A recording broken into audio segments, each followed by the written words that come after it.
Ассаламу алейкум, амансыздарбы, урматтуу мекендештер, жалпы спорт сүйүүчүлөрү. Ала Тоо спорт каналы кыргыз спортундагы акыркы кабарларды айтууну улантат. Биз буга чейин Азиз Сатыбалдиевдин UFC уюмунда Сергей Морозовго каршы беттешке чыгууга мүмкүнчүлүгү бар экенин айткан элек. Бирок тилекке каршы ал беттеш өтпөй калганын айтууга аргасызбыз. Анын себебин түшүндүрүүгө аракет кылып көрөлү. Ага чейин сиздер биздин каналга жазылып, видеого лайк басып кетиңиздер. 24 октябрь күнү күтүлүп жаткан UFC 254 мелдешинин алкагында пландалган Сергей Морозов Умар Нурмагомедов беттешинин алдында дагестандык мушкер ооруп калганына байланыштуу UFC казакстандык мушкерге атаандаш издеп баштаган. Ал учурда кыргыз ММА сүйүүчүлөрү Азиз Сатыбалдиев Морозовго татыктуу каршылаш болуп бере алат. Анын үстүнө азыр Дубайда деген маалыматты Дана Уайтка жеткирүүгө жакшы эле аракет кылды окшойт.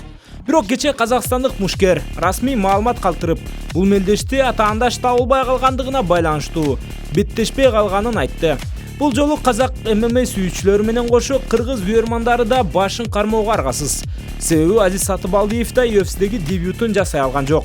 Албетте, логикалык ой жүгүртө турган болсок, Азиз кыска мөөнөттө алмашууга чыгууга даяр эле. Демек анын беттешке чыгышы реалдуу көрүнүп турган. Мушкердин машыктыруучусунун айтымында, Азиз Сатыбалдиев бардык керектүү тесттерден өтүүгө чакырылган. Ал кыска мөөнөттө коронавируска карата да ПЦР тесттен өтүп, жыйынтыгын менеджерлерге жөнөткөн. Анан кантип беттеш өтпөй калды деген суроо туулат. Бул боюнча мушкер эч кандай маалымат тараткан жок. Балким UFC'нин башка пландары болуп калган чыгар. Эмнеси болсо да, Азизден тек гана мыкты спорттук карьера күтүп калабыз. Быйыл же кийинки жылуу айтор, анын UFC'ге чыгышына чоң ишеним бар.